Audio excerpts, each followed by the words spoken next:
ఆయన కన్నుల నుంచి ఏం రాలేయి? పొరలు రాలేయి. చదవండి వచ్చును 11 18 9-18. ఏం చేస్తాయమ్మా? పొరల వంటివి రాలే. ఈరోజు నిజంగా నువ్వు మారు మనసు పొందిన వ్యక్తి అయితే నీ కన్నులకున్న పొరలు ఏమవ్వాలమ్మా? రాలిపోవాలి. అందుకని కొంతమంది కన్నులకి కామపు పొరలు ఉంటాయని చెప్పారు. కొందరు పాపం మానలేవి కన్నులు గలవాలై ఉంటారని పేతురు చెప్పాడు. అంటే వాళ్ళ కన్నులు ఎప్పుడు కూడా దేనితో నిండిపోతాయంటే కామపు కోరికలతోనూ కామపు ఆలోచనతోనే నిండిపోతాయి. వాళ్ళు ఏ పరిస్థితుల్లోనైనా ఈట్ల గురించే, ఈట్ల చూపులతోనే, ఈట్ల బ్రతుకులతోనే బ్రతుకుతుంటారు. ఇలా బ్రతికే వాళ్ళు మారు మనసు కలిగిన వాళ్ళు కారు.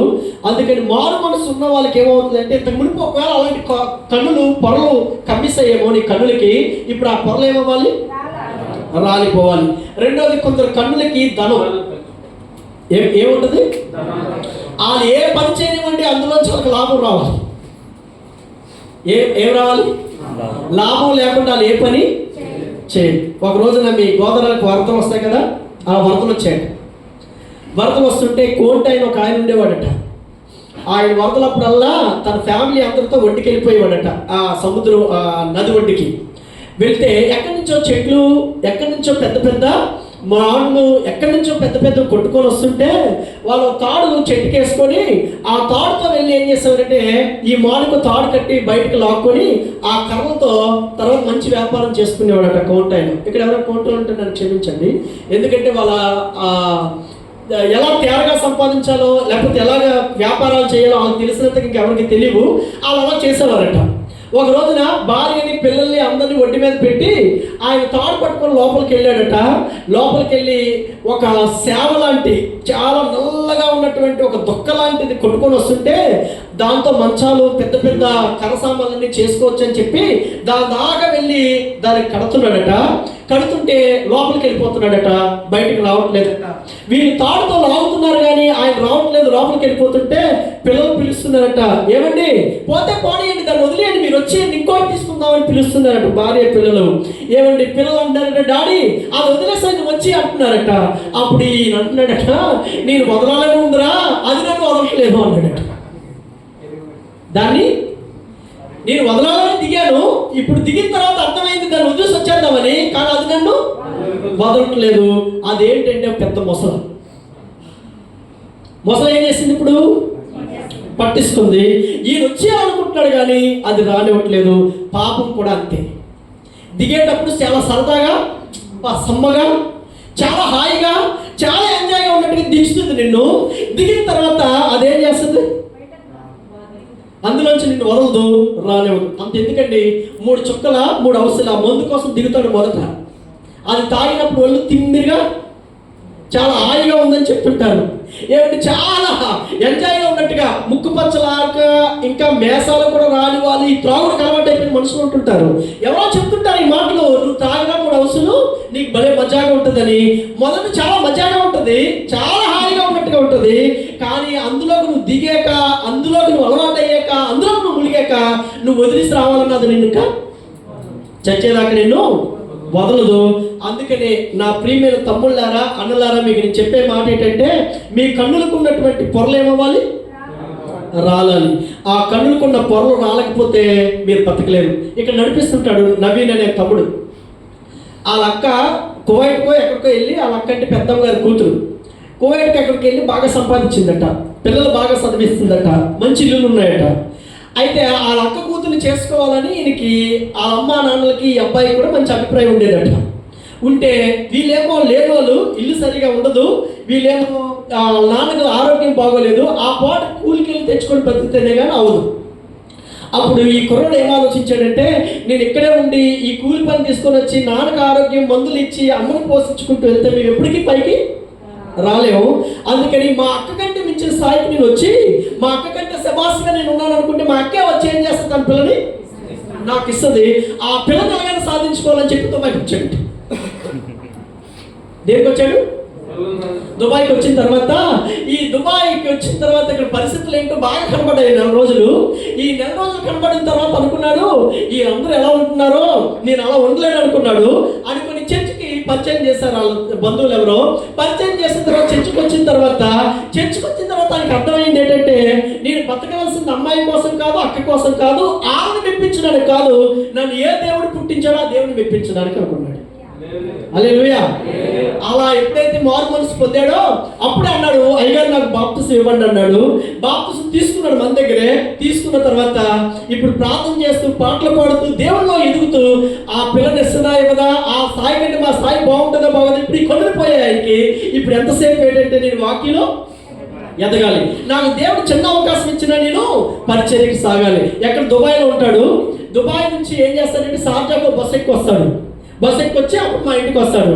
మళ్ళీ మా దగ్గర నుంచి మేము ఇక్కడికి తీసుకొని వస్తాం. ఇక్కడ ఆరాధన అంతా అయిన తర్వాత మళ్ళీ ఇంటికి తీసుకొని వదులుతాం. మళ్ళీ ఇంటి దగ్గర నుంచి బస్ స్టాప్కి నడిచి వెళ్తాడు. మళ్ళీ బస్ స్టాప్ నుంచి బస్ ఎక్కి దుబాయ్కి వెళ్ళాలి. అంత దూరం ప్రయాణం చేసి ఎందుకు వస్తున్నాడు ఇంతవరకు సహవాసానికి అంటే, ఏమండి కన్నులు మారాయి కాబట్టి, కన్నులకున్న పొరలు పోయాయి కాబట్టి ఎంత ప్రయాసం వస్తుంది. తనకు ముందున్న కన్నులేంటి? ఏమండి అమ్మాయి తాలూకు అమ్మని మురిపించడం కోసం, వాళ్ళని ఎలాగైనా కానీ శబాస్ ఈ మంచి స్థాయిలో ఉన్నని చిప్పించడం కోసం వచ్చాడు. ఒకవేళ మీకు కూడా అలాంటి అభిప్రాయాలు ఏమైనా ఉంటే కనుక, దేనికోసం బ్రతకాలో దానికోసం బ్రతకడం అని, దేని కొరకు బ్రతకూడదో దాని కొరకు బ్రతికితే మన బ్రతుకులన్నీ కూడా అధ్వానంగా ఉంటాయి. కాబట్టి ఇది మీరు గుర్తించాలని కోరుతున్నాను. మూడవదిగా కన్నులకున్న, కొందరు కన్నులకి చాలా గర్వం ఉంటుంది. కన్నులు నిండా గర్వపు చూపులే ఉంటాయి. గర్వపు ఏమిటి పొరలే కన్ను ఉంటాయి. అందుకని గర్వం ఏమవ్వాలి? పోవాలి. ఒక పిల్ల ఇంట్లో పనిచేస్తుంది. ఒక ఇంట్లో పనిచేస్తుంటే ఆ ఇంటి యజమానురాలికి పిల్లలు లేరు. పిల్లలు లేకపోతే ఆవిడ అనుకుంది, ఈ పిల్ల చాలా మనకి నమ్మకంగా పనిచేస్తుంది, మన ఇంటికి మనకే సమర్పణతో పనిచేస్తుంది కాబట్టి ఈ పిల్లని నా భర్తకి ఇచ్చి పెళ్లి చేసి ఆ పిల్లకు వచ్చిన బిడ్డతో మన ఇల్లు అంతటిని నిలబెట్టుకుంటే బాగుంటుందని చెప్పి ఆవిడ చేసినటువంటి పనుల్లో ఏంటంటే, అమ్మాయి మా ఆయన్ని ఇచ్చి పెళ్లి చేస్తాను, నువ్వు పెళ్లి చేసుకొని మా ఇంటిని నిలబెట్టు, మా ఇంట్లో నువ్వు ఒక వ్యక్తిగా మా కుటుంబంలో ఒక సభ్యురాలుగా నువ్వు ఉండాలని చెప్పి ఒప్పించి ఆ పిల్లకి ఏం చేశారు? తన భర్తని ఇచ్చి పెళ్లి చేసింది యజమానురాలు. పెళ్లి చేసిన తర్వాత ఇప్పుడు గర్భవతి అయింది. ఎవరికి? దాసి, పనిపిల్ల. ఇప్పుడు గర్భవతి అవునప్పుడు కానీ ఇప్పుడు కన్నులకి ఏమొచ్చిందంటే గర్వం వచ్చేసింది. కిందేమో గర్భం వచ్చింది, పైనేమో గర్వం వచ్చింది. వచ్చినప్పుడు కాంచినట్ట తన యజమానురాలట తన దృష్టికి నీచురాలా కనపడుతుందట. ఆ స్థాయికి తెచ్చింది ఎవరు? ఆ స్థాయిలో కూర్చోబెట్టింది ఎవరు? ఆ పొజిషన్ ఇచ్చింది ఎవరు? ఇప్పుడు ఏంటంటే దానికి గొడ్రాలు, దానికి బిడ్డలు లేరు, నా స్థాయి ఎంత గొప్పదో చూడు అని చెప్పి ఇప్పుడు ఏమవుతుంది? తనకి గర్వం ఎక్కువైపోయింది. కొంతమందికి ఏమండి ఈ గర్వం అనేది వచ్చేస్తుంది. ఒక ఆవిడ చెప్పింది, బాబు మేము పొలం పళ్ళకి వెళ్ళి పొలంలో కోసుకొని కూలికెళ్ళి బ్రతికితేనే కానీ మాకు పూట గడిచేది కాదు. అలాంటి స్థితిలో మేము ఉండేవాళ్ళమి. కానీ ఇలా దుబాయ్కి వస్తే బాగుంటుందని, ఇలా వచ్చి పని చేసుకుంటే కొంచెం డబ్బులు ఎక్కువ వస్తాయని చెప్పి ఇక్కడికి వచ్చాము. ఇక్కడ ఈ మేకప్లు, ఇక్కడ ఉన్నటువంటి ఈ అడావుడంతా చూసినప్పుడు నాకు అనిపిస్తుంది, మట్టిలోంచి బతికొచ్చిన మాకు ఇక్కడ దాకా దేవుడు తీసుకొచ్చాడని. అందుకే అద్దం ముందు చూసి వెళ్ళినప్పుడల్లా నేను అనుకుంటుంటాను, ఈ ఏసీని అనుభవించడానికి. కానీ ఎండలో పనిచేస్తాను, చురుచురు మనకు కాలేదు ఎండ. ఏమంటే పూటకి సరిగ్గా తింటుండేది కాదు. మట్లో దిగి ఇంతవరకు లోతు వరకు కాలు దిగిపడిపోయాయి. ఆ స్థాయి నుంచి దేవుడి స్థాయిలోకి తీసుకొచ్చాడని నేను అద్దం ముందుకు వెళ్ళినా, ఏసీ ముందుకు వచ్చిన, సౌకర్యమైనటువంటి ఈ పాలరాతుల మీద నడిచిన నేను దేవుడికి చెప్తాను, ప్రభువా నేను వీటిని బట్టి ఏ రోజు గర్వించకుండా, గర్వం నాకు గుండెల్లోకి రాకుండా, ఏ స్థితి నుంచి వచ్చానో ఆ స్థితి నాకు ఎప్పుడు జ్ఞాపకం ఉంచు. నాకు ఇంత గొప్ప భాగ్యం ఇచ్చావు, ఆ తండ్రి నీకు వందనాలని నేను దేవుడికి ఏం చేస్తానంటే కృతజ్ఞతాస్తుతులు చెల్లిస్తాను. మీకు గర్వం రాకుండా, కొన్నిసార్లు 4 రూపాయలు ఎక్కువ వచ్చేసరికి, ఏమంటే నెలకు వచ్చేసరికి కొంత జీతం ఎక్కువ వచ్చేసరికి ఏమవుతామంటే, నీకంటే మించిన వాళ్ళు, నీకంటే గొప్ప వాళ్ళు ఇంకెవరు లేరనుకోని కొన్నిసార్లు మీ కన్నులకి గర్వం ఎక్కివచ్చు. జాగ్రత్త, ఆ గర్వం పోవాలి. పోతేనే, ఆ పొరలు రాలితేనే కానీ మీరు దీవించబడలేరు. అందుకని ఆగకుండా కన్నులకు ఉన్నటువంటి గర్వం ఏమయ్యాలి? పోయిందా? ఇంట్లోంచి ఎప్పుడైతే పంపవలసి వచ్చిందో, ఇంట్లోంచి ఎప్పుడైతే బయటికి గెట్టివలసి వచ్చిందో అప్పుడు అది పోవలసిన పరిస్థితి వచ్చింది. 4వ దానికి వెళ్దాం. అతను ఏం చేశాడమ్మా? దేవుడి బలం పొందుకున్నాడు. చదవండి ఆ మాటలు. 9వ అధ్యాయం 18. అప్పుడు అతని కన్నుల నుండి పొగ వంటిది రాలగా దృష్టి కలిగి లేచి బాప్తిసం పొందాడు. తర్వాత ఏం పొందాడు? ఒక్క నిమిషం నా వైపు చూస్తున్నానండి. ఈయన అననీయ వెళ్ళాడు, సౌలా సహోదరుడు అని కలిసి పలకరించాడు. పలకరించి ప్రార్థన చేశాడు. ప్రార్థన చేయగానే కన్నుల నుంచి ఏమో ఊడిపడ్డాయి. ఊడిపడగానే ఆయన ఏమని ఉంటాడు? అననీయ, నేను సంపూర్ణమైన క్రైస్తవుడిగా మారాలి అంటే, క్రీస్తుని వెంబడించే వ్యక్తిగా ఉండాలంటే నాకు బాప్తిసం కావాలి, నాకు బాప్తిసం ఇవి అని తీసుకున్నాడు. తీసుకున్న తర్వాత ఇప్పుడు ఏం చేశాడు? ఆహారం పుచ్చుకొని బలం పొందాడు. మీరు బలం పొందడానికి మొట్టమొదటి మెట్టు ఏంటంటే, పాస్ట్ గారు మీ చర్చిలో ఉన్న వాళ్ళు, ఇంట్లో వాళ్ళు, నువ్వు బాప్తిసం తీసుకోలేదేమి, ఇంకెప్పుడు తీసుకుంటావు అని అడిగే పరిస్థితి నీకు వచ్చిందంటే నువ్వు సరిగా బలం పొందలేవు, సరిగా నువ్వు బలం పొందలేవు. ఏం చేయాలంటే, ఏమంటే మీరందరూ చర్చికి వెళ్తున్నారు, మీరందరూ ఆ పప్పు బల్లలో పెడుతున్నారు, నాకెందుకు ఇవ్వలేదండి ప్రభు బల్ల, మీరందరైనా తీసుకుంటారు, నాకు ఎవరా? అది తీసుకోవడానికి ఏ మెట్టు ఎక్కాలో చెప్పండి, నేను ఎక్కుతానని నువ్వే ముందుకు రావాలి. అదే 8వ అధ్యాయంలో, అపోస్తలుల కార్యం 8వ అధ్యాయంలో ఏమంటే నపుంసకుడైన ఒక ఆయన రథం ఎక్కి వెళ్తున్నాడు. రథం ఎక్కి వెళ్తుంటే ఆయన దగ్గర ఫిలిప్పీ ఏం చేశాడు? సువార్తని ప్రకటించాడు. చదువుతున్నాను చూడండి. సువార్త ప్రకటించాడు.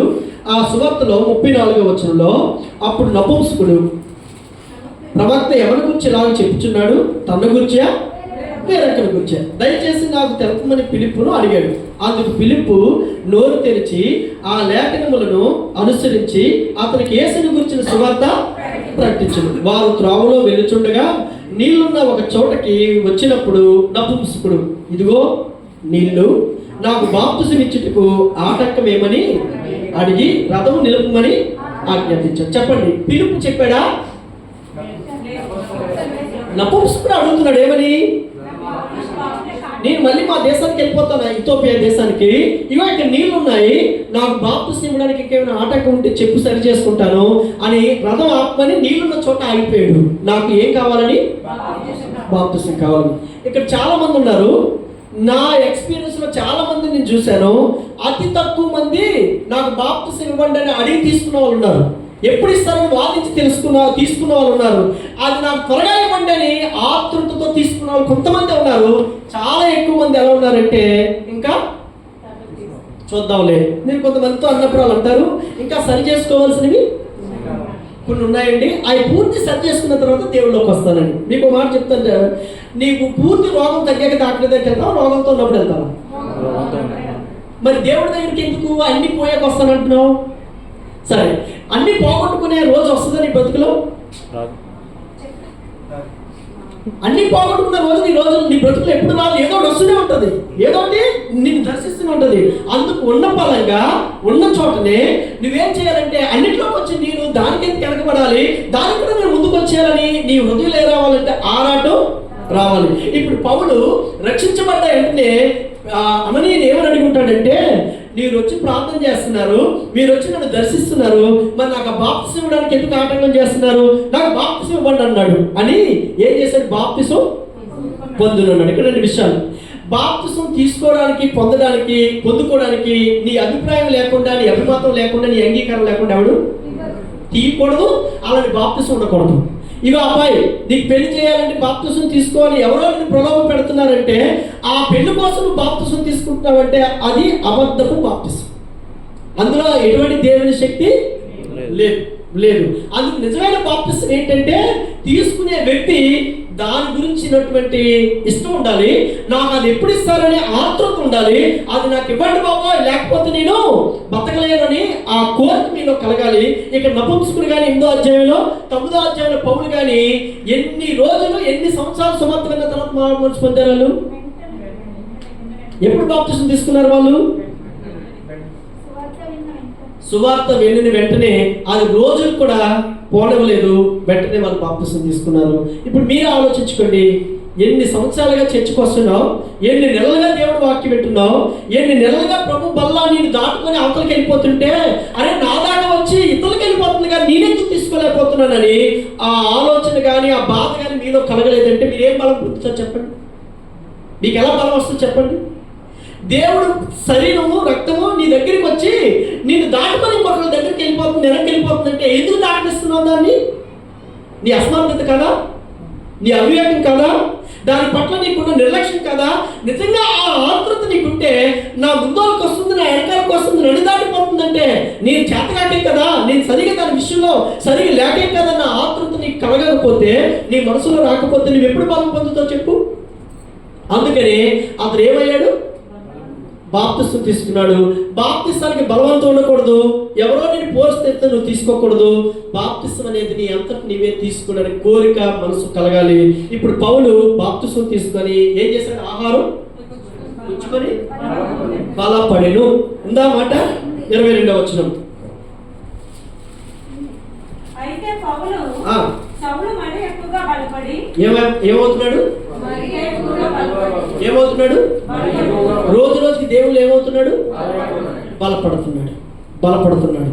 ఇక్కడ ఆహారం తీసుకొని బలపడ్డాడని 18లో ఉంటే 22లో ఏముందంటే సౌలు మరి ఎక్కువగా బలపడి అని అంటే ఎందులో బలపడుతున్నాడు? ఎందులోనమ్మా?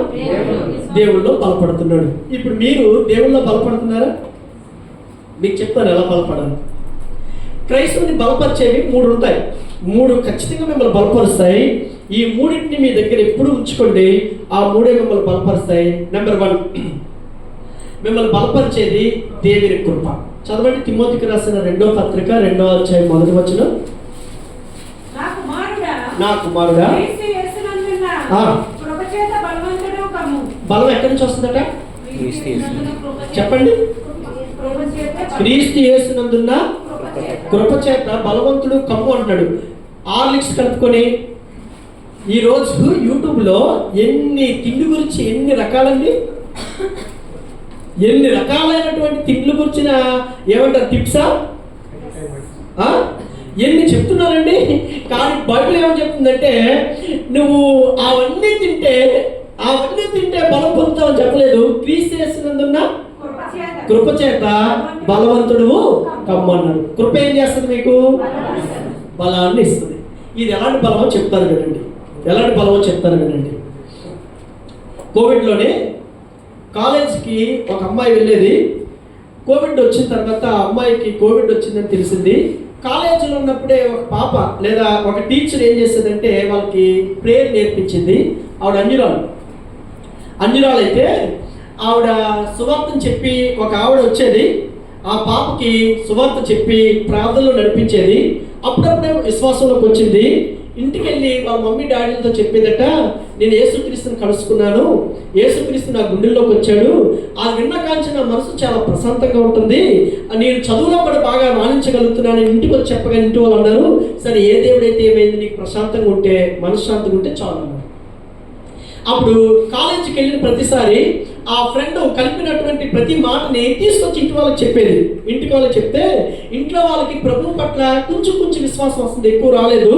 ఈ పిల్లకి కోవిడ్ వచ్చింది మొదటి వేలో హైదరాబాద్లో కోవిడ్ రాగానే ఆ పిల్ల చచ్చిపోయింది. చచ్చిపోగానే ఆ పిల్లని చెప్పిందట చచ్చిపోయే ముందే, నేను క్రైస్తవురాలు కాబట్టి నేను కొత్తగా వచ్చిన క్రైస్తవురాలనే హిందువుల ప్రకారం నన్ను ఏం చేయొద్దు, దేవుడి ప్రకారమే నన్ను అంతా చేయాలి. ఏ అక్క అయితే నాకు ప్రభు సువార్త ప్రకటించిందో అక్కని దగ్గర నుండి ఆ అక్క చేతుల మీదకి అంతా నాకు జరగాలని కోరుకొని చచ్చిపోయింది పిల్ల. చెప్తే అప్పుడు ఈ పిల్లని సమాధి కార్యక్రమాల కోసం సిద్ధపరచడం కోసం ఎక్కెళ్ళారు. ఈ అక్కెళ్ళి ఆవిడ కడుగుతూ ఇలాగ బాధ అనిపించిందట. క్రైస్తవ్యంలోకి వచ్చిన పిల్లని పెళ్లి కూతురుగా తయారు చేసి పెళ్లిపేటల మీదకి ఎక్కించి ఘనంగా ఈవిడ పెళ్లి చేయాలనుకున్నాను నేను. ఇంత మంచి విశ్వాసురాలకి ఈ రోజున ఒక శవానికి ఈ స్నానం చేయించి శవాన్ని సిద్ధపరచవలసిన పరిస్థితి వస్తుందని నేను అనుకోలేదని ఆవిడ చిన్న మాటలతో ఏడుస్తుందట. ఎవరు? ఈవిడ ప్రభువులో నడిపించిన వ్యక్తి. వెంటనే అమ్మన్నదట, ఇప్పుడేం తక్కువైందమ్మా, ఈ లోకపు పెళ్లి కొడుకు దగ్గర కాకుండా పరలోకపు పెళ్లి కొడుకు దగ్గర సిద్ధపరిచి పంపిస్తున్నావు కదా అన్నదట అమ్మ. ఈ మాటలు ఎప్పుడు వస్తాయి? ఇప్పుడు నువ్వు చేసే పని పెళ్లిపేటల మీద ఎక్కించలేదని బాధపడుతున్నావు, కానీ ఈవిడ పెళ్లి కూతురుగా తయారు చేసి పరమ పెళ్లి కొడుకు అయినటువంటి యేసుప్రభువుకే కదా ఈవిడ పంపిస్తున్నావు, అందుకని ఈవిడ పెళ్లి కూతురులాగా తయారు చేసి పంపించమ్మా పెళ్లి కొడుకు దగ్గరికి అని చెప్పిందట అమ్మ. ఎన్నిసార్లు చర్చికి వెళ్ళింది ఆవిడ? ఎన్ని వాక్యాలు చదివిసింది వాళ్ళమ్మ? ఎన్ని బైబిల్ గ్రంథాలు బుక్కులు చదివింది? చీమూరకాయంత కష్టం మనకు వస్తే దేవుడు ఎక్కడున్నాడు, నాకు దేవుడు ఏం మేలు చేశాడు, అన్ని కష్టాలే, అసలు నాకు పుట్టినప్పటి నుంచి నాకు ఈ బాధలే అని విలవిల్లాడిపోతామే. దేవుడి కృపని పొందుకున్న వాళ్ళు, కృపలో ఏమండి బలం పొందిన వాళ్ళు చెప్పే మాటలు ఏంటంటే, ఏమండి కష్టాల్లో కూడా ఈ విధంగా ఆలోచిస్తారు. కృప ఏం చేస్తుంది? అందరూ ఆలోచించేట్టుగా ఆలోచించకూడదు. కష్టం వచ్చి నీ బుర్ర మీద మోపి నిన్ను బలహీనం చేసినట్టు బలం చేయదు. కృప ఏం చేస్తుంది అంటే నిన్ను బలపరుస్తుంది. మొన్న శుక్రవారం కూడా చెప్పాను నేను సాధ్య చర్చలోని. ఏమంటే రవి విల్సన్ అన్న ఆయన పెద్ద సేవకుడు. ఆ సేవకుడు తన కూతురికి ఘనంగా పెళ్లి చేశాడు. పెళ్లి చేసిన తర్వాత పెళ్లి కొడుకు ఇంటి దగ్గర పెట్టుకొని రిసెప్షన్ వాళ్ళ ఇంటి దగ్గర పెట్టుకొని పెళ్లికి వచ్చారు. పెళ్ళి అంతా అయిపోయిన తర్వాత పెళ్లి కొడుకుని పెళ్లి కూతుర్ని 3వ రోజు మా దగ్గర రిసెప్షన్ పెట్టుకుంటాం, పెళ్లి అయినట్టు మేము వెళ్ళి అక్కడ ఏర్పాట్లు చేసుకుంటామని రవి విల్సన్ ఆయన వెళ్ళిపోయాడు. వాళ్ళ ఇంటికి వెళ్ళి రిసెప్షన్ కావాల్సినవన్నీ ఏర్పాటు చేసుకుంటున్నారు. రిసెప్షన్ రోజున ఉదయం బయలుదేరారు పెళ్లి కొడుకు పెళ్లి కూతురు. బయలుదేరి ఫ్లైట్ పైకి ఏమైనా టేకఫ్ అవగానే ఎగరగానే ఆకాశంలో బ్లాస్ట్ అయిపోయింది, కాలిపోయింది. పెళ్ళైన 2 రోజులు కూడా ఇంకా గడవకమని పెళ్లి కూతురు పెళ్లి కొడుకు సజీవ దహనం అయిపోయారు. ఇప్పుడు రవి విల్సన్ ఆయనకి ఆ వార్త వచ్చింది. చుట్టాలు బంధువులు అందరూ కూడా ఇది జీర్ణించుకోలేకపోతున్నారు. అయ్యో ఇలా జరిగిపోయింది ఏంటని ఆదరించడానికి వాళ్ళ ఇంటికి వెళ్ళబోతున్నారు. ఇంటికి వెళ్ళే వాళ్ళందరినీ కూడా కూర్చోమన్నాడు. అందరికీ నీళ్ళు ఇస్తున్నాడు, టీ తాగే వాళ్ళకి టీ ఇస్తున్నాడు. అందరినీ కూర్చోబెట్టి రిసెప్షన్కి రావాల్సిన మీరంతా శవాల గురించి, ఆ కాలిపోయినటువంటి బూడిద గురించి చెప్పడానికి వచ్చారని మీరు అనుకుంటున్నారేమో. మీరెవ్వరు ఫీల్ అవ్వద్దు, మీరెవ్వరు వెరవద్దు, మీరెవ్వరు దిగులు పడద్దు. ఎందుకో చెప్పనా? ఈ తండ్రింటికాడ రిసెప్షన్ జరిగే కన్నా ఆ తండ్రింటికాడ రిసెప్షన్ జరగడమే గ్రేట్. ఈ లోకపు తండ్రింటి దగ్గర రిసెప్షన్ దేవుడు క్యాన్సిల్ చేశాడు. పరలోకపు తండ్రింటి దగ్గర రిసెప్షన్కి వాళ్ళు తీసుకువెళ్ళాడు. ఆ తృప్తి నాకుంది, ఆ సంతోషం నాకుంది. దయచేసి ఎవరు కూడా వారి కోసం బాధపడద్దు, ఏడవద్దు.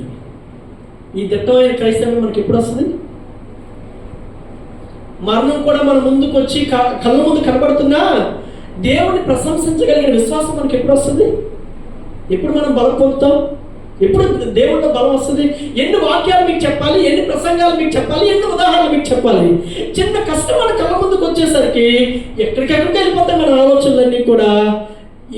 ఎక్కడికెక్కడికి వెళ్ళిపోతాయి? ఈ భక్తులందరూ ఎలా ఆలోచిస్తున్నారు? అలా ఆలోచించడానికి వాళ్ళు బలపరిచేది ఏంటి? ఈ కృప మీ దగ్గర ఉందా? తిమోతి, క్రీస్తు యేసునందున్న కృప చేతే బలవంతుడవు. కడుపు నొప్పి వస్తుందా? కడుపు జబ్బు వస్తుందా నీకు? అయితే ఆ కడుపు జబ్బు ఉందని ఏం కంగారు పడకొద్దు. కృప నిన్ను ఏం చేస్తుంది? ఈరోజు నా ముందున్న మీ అందరికీ డబ్బు బలపరచదు, బంధువులు బలపరచరు, స్నేహితులు బలపరచరు, కృంగినప్పుడు ఎవరు నేను లేవనెత్తరు. ఈ కృపే నిన్ను బలపరుస్తుంది. ఈ కృపే నిన్ను బలపరుస్తుంది. అందుకు ఈ కృపను పొందుకున్నావా? ఇందాక 59వ కీర్తనలో కూడా కృప నన్ను కలుసుకుందనే మాటలు. ఏమండి, కృపతో ఉదయాన్నే లేచి నీ కృపను గురించి నేను ఉల్లాసగానం చేస్తాననే మాటలు. ఎందుకు కృపను గురించి హత్తుకునియాడారంటే కృప ఏం చేస్తుందంటే ఒక మనిషిని బలపరుస్తుంది. ఈరోజు చెప్పండి, కృపలో మీరు బలపడుతున్నారా? కృపలో మీరు బలపడుతున్నారా? ఈ బలం మీకుందా? ఈ బలం మీరు కలిగి జీవిస్తున్నారా? ఏమండి, మొన్న 11వ తారీఖున నా దగ్గరికి ఒక వీడియో వచ్చింది. నేను ఇండియాకి మొన్న వెళ్ళినప్పుడు వాళ్ళ చర్చికి వెళ్ళి వాకింగ్ చెప్పి వచ్చాను. ఆ చర్చ్ అబ్బాయి నాకు పంపించాడు. ఆయనకి ఇద్దరు కొడుకులు అయితే వాళ్ళ గురించి నాకు పెద్దగా తెలియదు. నేను మన చర్చికి వచ్చిన ఒక అబ్బాయి, ఇక్కడికి వచ్చిన అబ్బాయి ఆ చర్చ్ అబ్బాయి. అందుకు అయ్యగారు మా చర్చిలో మీరు వాకింగ్ చెప్పడానికి రెండని పిలిస్తే వెళ్ళి చెప్పొచ్చాను. ఈ అబ్బాయితో నాకు పరిచయం ఉంది కానీ ఆ పాస్టర్ గారి ఫ్యామిలీతో నాకు అంత పరిచయం లేదు. లేకపోతే అబ్బాయి నాకు పంపించాడు. ఏంటంటే ఆ పాస్టర్ గారికి ఇద్దరు కొడుకులు, వాళ్ళకి ఒరిస్సాలో కూడా పరిచయం ఉంది. ఆ ఒరిస్సాలో పరిచర్య రేపు 16, 17, 18, 19 మీటింగ్లు పెట్టుకున్నారు. పెద్ద బహిరంగ మీటింగ్లు. అయితే మొన్న 8 నుంచి 10 వరకు కూడా ఒరిస్సాలో వాళ్ళకి మినిస్ట్రీ ఉంది. 24 సంవత్సరాలుగా మినిస్ట్రీ చేశారు. వాళ్ళకి ఇద్దరు పిల్లలు, పెద్దోడేమో డిగ్రీ చదువుతున్నాడు, ఇప్పుడు చిన్నోడేమో ఇంటర్మీడియట్కి వచ్చాడు. అయితే వాళ్ళు 8వ తారీఖున వెళ్ళారు. ఒరిస్సాలో పరిచర్య అంతా చేసుకొని వాళ్ళు 11వ తారీఖున బయలుదేరి వస్తున్నారు. అక్కడ మరి ఏం నీళ్ళు తాగారో, అక్కడ ఏం జరిగిందో తెలియకుండా కారులో వస్తుంటుండగానే పాస్టర్ గారి పేరు దేవరాజు అత్తిల్లి, ఆయన కళ్ళు తిరిగి పడిపోయాడు కారులోనే. ఆయన ఎప్పుడైతే అలా పడిపోయాడో ఆ కొడుకు పడిపోగానే ఇంకో కొడుకు పడిపోయాడు. భార్య కొంచెం సుఖంలో ఉంది, వెంటనే మధ్యలో ఉన్న హాస్పిటల్కే తీసుకెళ్ళగానే చిన్న కొడుకు చచ్చిపోయాడు. పెద్ద కొడుకు ఈయన ప్లేట్లెస్ పడిపోయాయని చెప్పి డాక్టర్లు ట్రీట్మెంట్ చేయడం మొదలు పెట్టారు. 11 ఉదయం చచ్చిపోయాడు. ఆయన మేల్కొన్నాడు. ఏం జరిగిందో వాళ్ళకి అర్థం అవ్వలేదు. డాక్టర్లు చెప్పారు, మీ ప్లేట్లెస్ మొత్తం పడిపోయాయి, ఈ సమయంలో మీరు వెళ్ళడానికి వీల్లేదు, పెద్ద అబ్బాయికి ఇంకా ఎక్కువ డేంజర్లో ఉన్నాడు, చిన్న అబ్బాయి చచ్చిపోయాడు వార్త చెప్పేశాడు. చెప్పగానే ఆయన కొంచెం బాధకు ఫీల్ అయ్యి చూడడానికి అవుతుందని అడిగాడు. ఇప్పుడు మీరు లేవలేని పరిస్థితులు ఉన్నారు, లేవడానికి వీల్లేదు అని డాక్టర్ చెప్తే అప్పుడు నా పెద్ద కొడుకుని చూపించండి అన్నాడు. అనగానే ఆయనకి ఏదో ఇంజక్షన్ వేయించాలి అర్జెంటుగా, ఎక్కడి నుంచి తెప్పించారు, వేయించారు, అది జరిగింది. జరగగానే ఆయన అన్నాడు, ఈ పెద్ద కొడుకు నా కళ్ళ ముందు దేవుడు బతికిస్తే ఉంటాడు, అయితే నా ముందు లేని చిన్న కొడుకుని నేను చూడాలి, ఆ కొడుకుకి నేను ఒక పెళ్లికి ఎలాగైతే సెలబ్రేట్ చేయాలో ఆ చాలా చేయాలని కోరుకున్నాడు. నీకు బాగోలేదు, నువ్వు ఎక్కడికి వెళ్తావు అడిగితే ఆయన అన్నాడు, నా చిన్న కొడుకు విషయంలో చావుని పెళ్లిగా నేను సెలబ్రేట్ చేసి ఆయనకి ఏదైనా చేయాలని చెప్పి వచ్చి మొన్న 11వ తారీఖు అంతా ఒక పెద్ద మీటింగ్ పెట్టాడు. ఒక బహిరంగ మీటింగ్ ఎలా పెడతారో అలా పెట్టి సవాళ్ళకి పెట్టి లోకానికి చెప్పాడు. ఏమన్నాడంటే, మరణం అనేది లోకానికి భయం, కానీ మాకు భయం కాదు. నా దగ్గర 17 సంవత్సరాల దాకా ఈ బాబుని ఉంచాడు దేవుడు, 17 సంవత్సరాల దాకా ఉంచాడు, కానీ ఈ బాబుని అక్కడ తీసుకెళ్తానని చెప్పాడని చెప్పి ఆ ఆవిడ ఒక మంచి సాక్షి చెప్పింది. అది చాలా బలం వచ్చింది నాకు. ఆవిడ పెళ్ళి అవ్వకముందు ఒక చర్చికి వెళ్ళేదట. చర్చిలో ఆ రోజు డేవిడ్ బ్రైహామ్ గురించి చెప్పారట. ఆయన 24 సంవత్సరాలకే చచ్చిపోయాడు. ఇప్పుడు అనుకుందట, నా పుట్టే కొడుకు ఎవరికైనా ఒక కొడుకునిస్తే ఈ పేరు పెట్టాలనుకుందట. పెళ్ళైన తర్వాత ఈయనతో చెప్పిందట, నేను ఇలా మొక్కుకున్నాను దేవుడికి అనగానే ఆయన అన్నాడట, సరే అలాగే పెడతాం అంటే ఈవిడికి గుండెలో బాధ ఉండిపోయింది. ఆయన 24 సంవత్సరాల కింద బతికాడు, మన బిడ్డ అలాగే బతికి చచ్చిపోతాడేమో అన్నదట. అప్పుడు అలా ఆయన అన్నాడట, పిచ్చిదన్నా 24 సంవత్సరాలు బతకడం ఎందుకే, దేవుడి కోసం 2 రోజులు బతికినా చాలు, అలా బతికి చచ్చిపోయినా పర్వాలేదు, 24 దాకా మనం బతకవలసిన అవసరం లేదని చెప్పారట. చెప్పి నిర్ణయించుకొని ఆయనకి డేవిడ్ బ్రైహార్డ్ అని పేరు పెట్టారట. వాళ్ళ ఆవిడ ఏమంటుందంటే, బ్రైన్ హార్ట్కి 24 సంవత్సరాల దాకా సేవ చేసే అవకాశం దేవుడు ఇచ్చాడు, మేము పుట్టగానే ఈ పేరు పెట్టగానే నా గుండెలో అనిపించింది అప్పుడు దాకా బతకడేమో, అప్పటికి ముందే చచ్చిపోతాడేమో అని, కానీ నా భర్త బలపరిచాడు, దేవుడి కొరకు ఇష్ట ప్రకారంగా బతికి చచ్చిపోతే చాలని ఈ బ్రైన్ హార్ట్ అనే నా కొడుకు ఈ 17 సంవత్సరాల సమాధిలో ఉన్నటువంటి లేదా బాక్సులో ఉన్నటువంటి నా కొడుకు కోసం అందరికీ నేను చెప్పగలిగిన మాట ఏంటంటే, ఈ కొడుకు సేవలో విస్తరించాడు. వరుస దాకా సేవ దాకా వచ్చి ఈ కీబోర్డ్ విషయంలో కానీ మ్యూజిక్ విషయంలో కానీ అబ్బాయి అంతగా చూసుకున్నాడు, అంతగా చేసుకున్నాడు అని చెప్పి ఆ తల్లి తండ్రి వచ్చిన సంఘాలు కానీ సేవకులు కానీ అందరూ బతిమాలింది ఏంటంటే, నా కొడుకు కోసం ఎవరు ఆడకూడదు, ఏడిస్తే కనుక ఇది సెలబ్రేషన్ అవ్వదు, ఇది విచారం అవుతుంది, అందుకు మేము మరణాన్ని ఏం చేసుకుంటున్నాం, సెలబ్రేషన్ చేసుకుంటున్నామని. ఇలాంటి దమ్ము, ఇలాంటి విశ్వాసం ఎన్ని భక్తులు చేస్తే మనకు వస్తుంది, ఎన్ని ప్రసంగాలు వింటే మనకు వస్తుంది, ఆలోచించండి. అందుకని క్రీస్తునందు కృప ఏం చేస్తుంది, మనల్ని బలపరిచిందా? మీకు చిన్న వాటి కొరకు చాలా చిరాకు అయిపోతాం, బాధపడిపోతాం. వేసా రాకపోతే బాధ, రోగం వస్తే బాధ, ఏమండి మెడికల్లో పాస్ అవ్వకపోతే బాధ, అప్పులు తీరకపోతే బాధ, అన్నిటికీ మనం తెగనలిగిపోతాం, కింద నలుగులాట్లో వెళ్ళిపోతుంటాం. కానీ ఇలాంటి కష్టాల వాళ్ళని చుట్టుముట్టినా తాళ్ళెట్టు ఉరేసినంటే బాధలు వాళ్ళ చుట్టూ వచ్చిన ఆ రోజు వచ్చిన సేవకులందరూ ఏమన్నారు ఈయన గురించి, ఏనాడో యోబు గురించి విన్నాం, యెహోవా ఇచ్చాడు. కానీ ఈ రోజున మన అత్తిలి ప్రాంతంలో ఎవరు చూస్తున్నాం, ఈనాటి యోబుని చూస్తున్నాం అని చెప్పగలిగారు మనంతా కూడా. అందుకని ఆ కృప మనల్ని బలపరుస్తుంది. మీకు చెప్తున్నాను నేను, ఎలాంటి కఠినమైన పరిస్థితులు వచ్చిన ఈ కృప మిమ్మల్ని ఏం చేస్తుందంటే నిలబెట్టే ప్రయత్నం చేస్తుంది. కష్టాలకు కృంగిపోవద్దు, కన్నీళ్ళకి ఏమీ మొంగిపోవద్దు.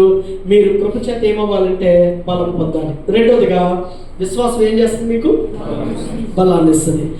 100 ఏళ్ల వాడు అబ్రహాం, రమారని 100 ఏళ్ల వయసులో ఆయన పిల్లలు పుట్టారా? ఎప్పుడు?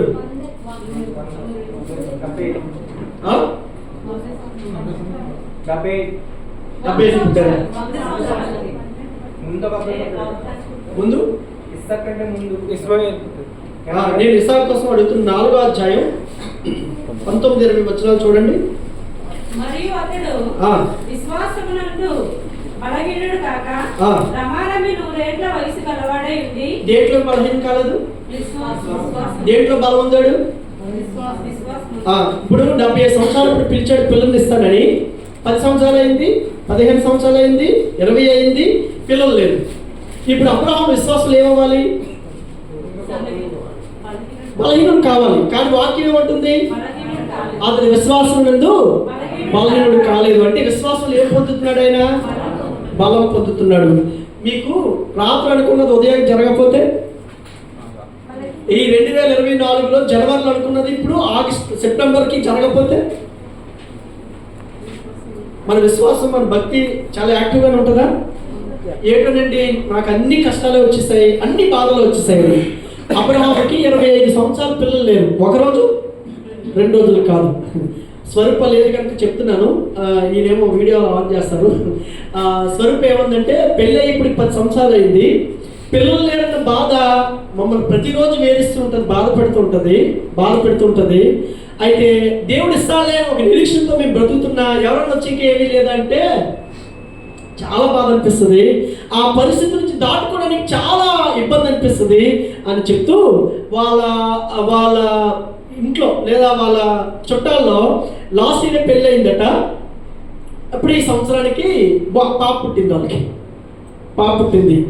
ఆ సెలబ్రేషన్కి అందరూ వెళ్తుంటే, అందరినీ పిలుస్తుంటే, అందరూ అందులో పాల్గొంటుంటే ఆ విషయాలు విన్నప్పుడు కానీ ఆలోచించేటప్పుడు కానీ నేను అందరి దగ్గరికి ఎలా వెళ్ళగలను, వెళ్తే వాళ్ళు ఏమన్నా అడిగితే ఏ సమాధానం చెప్పాలని భయం వచ్చేస్తుంది అంటుంది. అలాంటి భయం నాకు ఆవరించేస్తుందని చెప్తుంది అనమాట. కొన్ని సంవత్సరాలకే మనకి చాలా తట్టుకోలేనంత ఫీలింగ్ వచ్చేస్తుంటాయి. కానీ అబ్రహాం ఎన్ని సంవత్సరాలు, 25 ఏండ్ల వరకు దేవుడు ఇస్తానన్న వాగ్దానం ఇవ్వకపోయినా విశ్వాసం మీద ఆయన ఏం కాలేదు, బలహీనుడు కాలేదు. అందుకే ఏమన్నది బైబిల్లో, రమారమి 100 ఏండ్ల వయసు గలవాడై ఉండి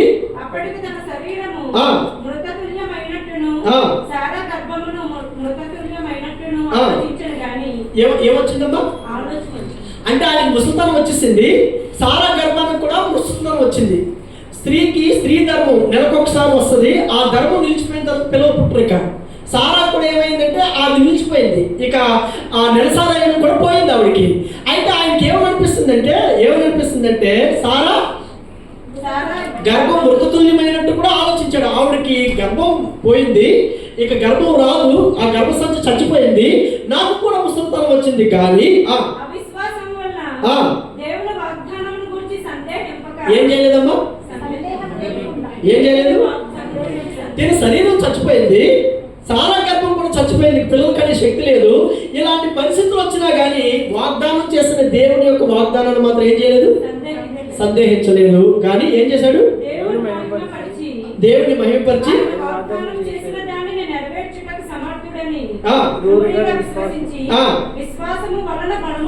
ఏం పొందాడు. ఈరోజు మిమ్మల్ని బలపరిచే రెండో సాధనం ఏంటంటే విశ్వాసం. ఎంత ఉంది మీకు విశ్వాసం? దీన్ని బలపరిచేదని విశ్వాసం. తనకేమో పరిస్థితులన్నీ ఏమి అనుకూలంగా లేవు, అన్ని ప్రతికూలంగా ఉన్నాయి. ఉన్నప్పటికీ కూడా ఆయన ఏమంటాడంటే, నా భార్య గర్భం చచ్చిపోయినా, నా శరీరం మృతుల్యం అయిపోయినా, పిల్లలకనే శక్తి మా శరీరంలో లేకపోయినా ఆయన మాత్రం చేయగలడు.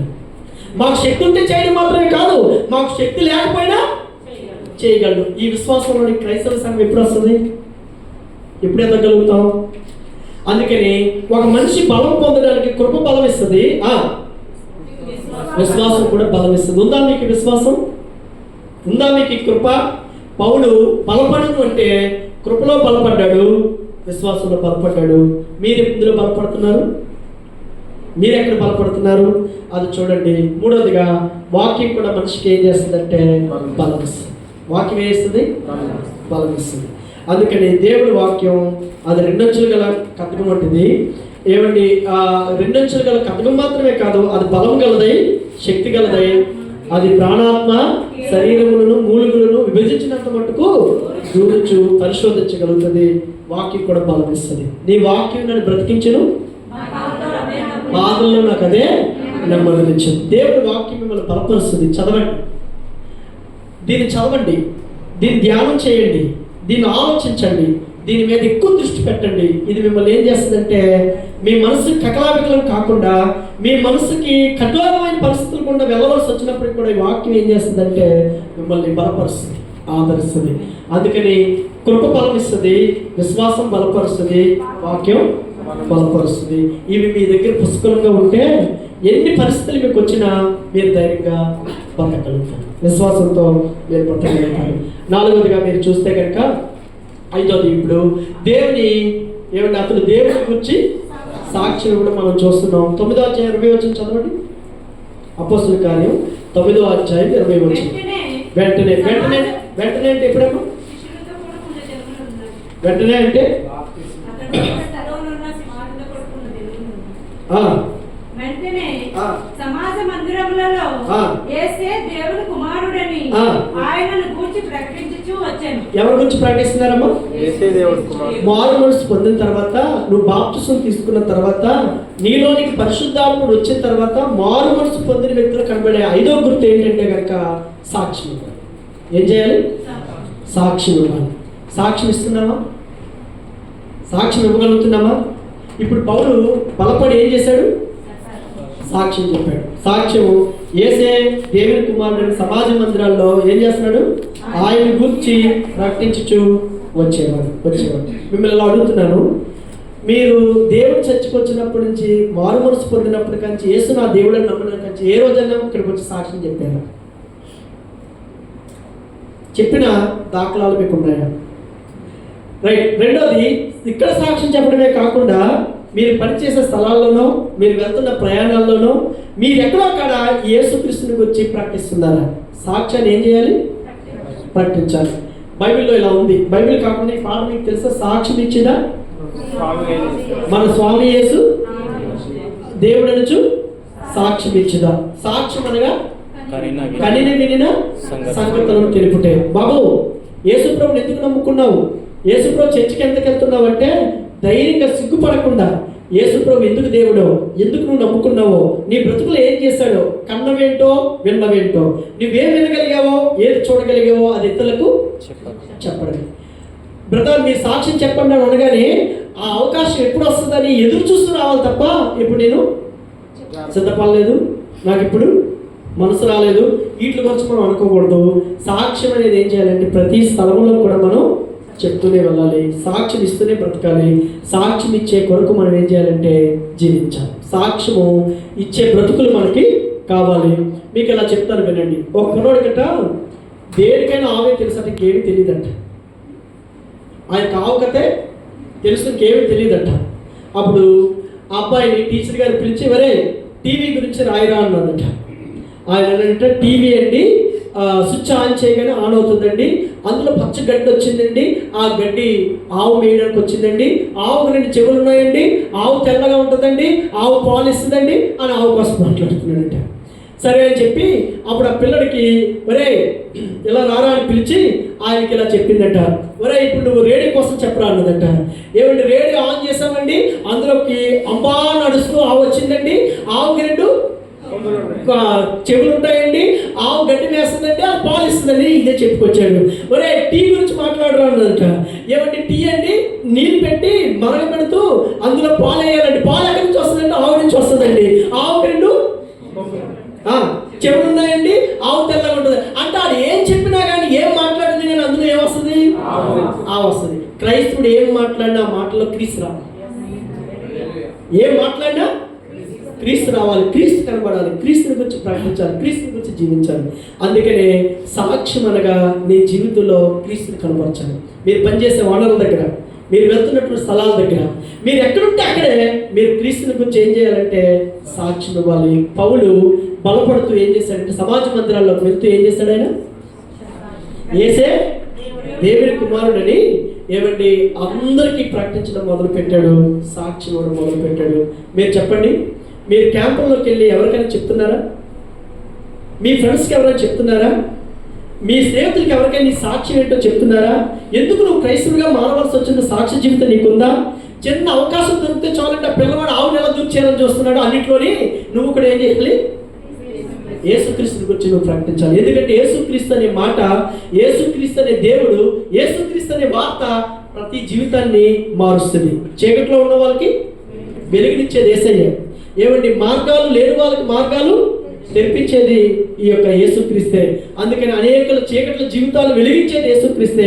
ఏమండి, అనేకమైనటువంటి బ్రతుకుల్ని మార్చేది యేసుక్రీస్తు. కనుక యేసుక్రీస్తు గురించి చెప్పడానికి సిగ్గుపడకూడదు, భయపడకూడదు. ఆ దేవుడి గురించి ప్రతి చోట సాక్ష్యం ఇస్తూ బ్రతకాలి. ఇది పౌలు చెప్పినటువంటి మాటలు. తర్వాత సాక్ష్యం ఇవ్వాలన్నది దేవుడు ఆజ్ఞ. భూదిగంతాల వరకు ఏం చేయాలి? మనం సాక్షులుగా ఉండమని చెప్పాడు దేవుడు. అందుకు మీరు ఎక్కడికి వెళ్ళా అక్కడ మీరు దేవుడి గురించి సాక్ష్యం ఇస్తూ బ్రతకాలి. ఒకవేళ మీరు ఇలా చూసుకోవాలి, మేము ప్రభువులకు తొలిగా వచ్చిన రోజుల్లో ఈ జోబికి స్టిక్కర్ లాంటివి ఉండేవి. ఆ స్టిక్కర్ లాంటివి ఉంటే ఆ జోబికి ఆ స్టిక్కర్ మీద ఏముంటుందంటే ఒక బత్తాయిల గుండీలా ఉంటుంది. ఆ గుండీ మీద ఏముంటాయంటే 2 క్వశ్చన్ మార్కులు ఉంటాయి. 2 క్వశ్చన్ మార్కులు ఉంటాయి. అది పెట్టుకొని వెళ్తే ఎవరైనా వచ్చి అదేంటండి క్వశ్చన్ మార్కులు అని అడిగారు అనుకోండి, అప్పుడు అంటే నేను 2 ప్రశ్నలు వేస్తానని అడుగుతాడు. 2 ప్రశ్నలు వేస్తానని అడుగుతాడు.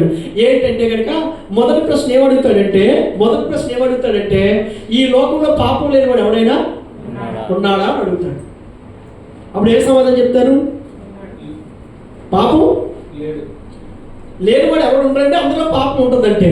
అప్పుడు రెండో ప్రశ్న చెప్పాలంటే పాపం ఉందని చెప్పావు కదా, ఆ పాపానికి పరిష్కారం ఎక్కడైనా ఉందా అని రెండో ప్రశ్న అడుగుతాడు. ఉంది. అది ఆయన ఏదో చెప్తాడు, ఈయన క్రీస్తు గురించి సమాధానం చెప్తాడు. ఈ విధంగా ఏమవుతుందంటే మనుషులకి సాక్షి ఇవ్వడానికి ఆయన ఏం పెట్టుకున్నాడు? మీరు బొట్టు పెట్టుకోకుండా వెళ్తే అడుగుతారు, ఏ సిస్టర్ బొట్టు పెట్టుకోలేదు అని. మీరు పెట్టుకోకుండా వెళ్ళినటువంటి ఆ గుర్తే ఇతరులకు సాక్షి ఇవ్వడానికి అవకాశం ఉంటుంది. ఏమండి, మీరు ఏదైతే ఇతరులకు అట్రాక్ట్ చేయడానికి, యేసుక్రీస్తుని ప్రకటించడానికి, సాక్షి ఇవ్వడానికి మీరు ఎలా ఉండగలిగితే మంచిదో అలా ఉంటూ వాళ్ళకి ఏం చేయాలంటే యేసుక్రీస్తుని గురించినటువంటి సాక్ష్యం ఇవ్వాలి. సాక్ష్యం ఇవ్వడానికి మనల్ని పిలిచాడు కాబట్టి ఇవ్వాలన్నదే ఆయన ఆజ్ఞ. సాక్ష్యం ఇవ్వాలన్న ఆశ మనకి ఏముండాలి? ఎప్పుడు కలిగి ఉండాలి. ఆశ ఎప్పుడు ఉంటూనే ఉండాలి. సమరస్త్రీది ప్రభువుని కలుసుకున్న తర్వాత ఆ నూతి దగ్గర కొండ పట్టుకొని నీళ్ళకి వెళ్ళినటువంటి ఆవిడ కొండతో నీళ్ళు తెచ్చుకొని ఇంట్లో వండుకొని తిన్నది కదా. ఏం చేసింది? ఎందుకు? 2 పనులు ఉన్నాయి తనకి. నీళ్ళకి వెళ్ళి నీళ్ళు తోడుకొని వచ్చి ఇంటి దగ్గరకు వచ్చి వంట చేసుకొని తినాలి. ప్రభు ఆ బావి దగ్గర కలిశాడు ఆవిడ్ని. కలిసిన తర్వాత ఆవిడకి ఏమర్థమైందంటే ఈ కొండ పట్టుకొని వెళ్ళి నీళ్ళు తెచ్చుకొని వెళ్ళి అన్నం తిని నా కడుపు నింపుకోవడం కన్నా ఈ వార్తని, సువార్తని ముందు నేను చెప్పాలని చెప్పి ఆ బావి దగ్గర కొండ విడిచిపెట్టి ఏం చేసింది ఆవిడ? ఊర్లోకి వెళ్ళి ఏం చేసింది? ఆశ ఉంటే పని చేయగలుగుతాం. ఆశ ఉంటే పని చేయగలుగుతాం. ఆశ లేకపోతే పని చేయలేము. ఆశ ఉన్న వాళ్ళే సాక్ష్యాన్ని ఇవ్వగలుగుతారు, సాక్ష్యం ప్రకటించగలుగుతారు.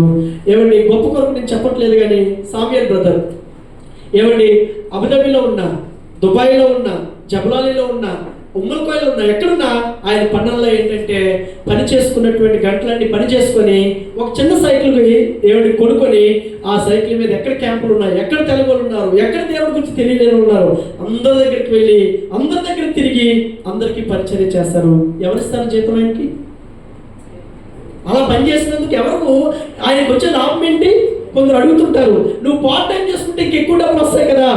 ఆయన ఏమంటాడంటే నా పని కంటే, నా ప్రభు పని కంటే మించిన పని మరొకటి లేదు అని.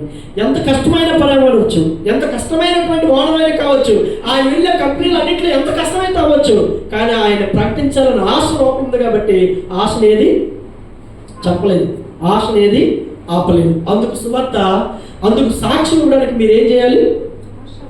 ఆశతో ఉండాలి, ఆశ కలిగి ఉండాలి. ఆశ ఏం చేస్తుందంటే మీ పనులు ఆపుకునేటట్లు, దేవుడి పనులు చేసేటట్లు చేస్తుంది. అలాంటి ఆశ మీలో, నాలో కలగాలి. మూడోదిగా మనం చూస్తే కనుక సాక్ష్యం ఇవ్వాలన్న ఆతృత కూడా మన బతుకులో కలగాలి. ఏముండాలి? ఆతృత కావాలి, ఆతృత కావాలి. కొందరికి ఎన్ని మేలు జరిగినా జమ్మరాదండి బయటికి, దేవుడు ఎన్ని కార్యాలు చేయాలని ఆ నోరు పెకిలించబడతా, అసలు ఆ నోరు మోగదయం వచ్చేసిందేమో అనుకుంటాను నేను వాళ్ళకి. ఎందుకంటే దేవుడు చేసినటువంటి కార్యాలన్నిటికీ లేచి నిలబడి నా దేవుడిని మేలు చేశాడని చెప్పడానికి నోరు తెరిచి దేవుడిని గణపరచవలసింది పోయి కొందరు ఏం చేస్తారంటే సాక్ష్యం ఇవ్వలేరు. అందుకు మీ సాక్ష్యం ఇక్కడ చెప్పాలి, మీ సాక్ష్యం బయట కూడా చెప్పాలి.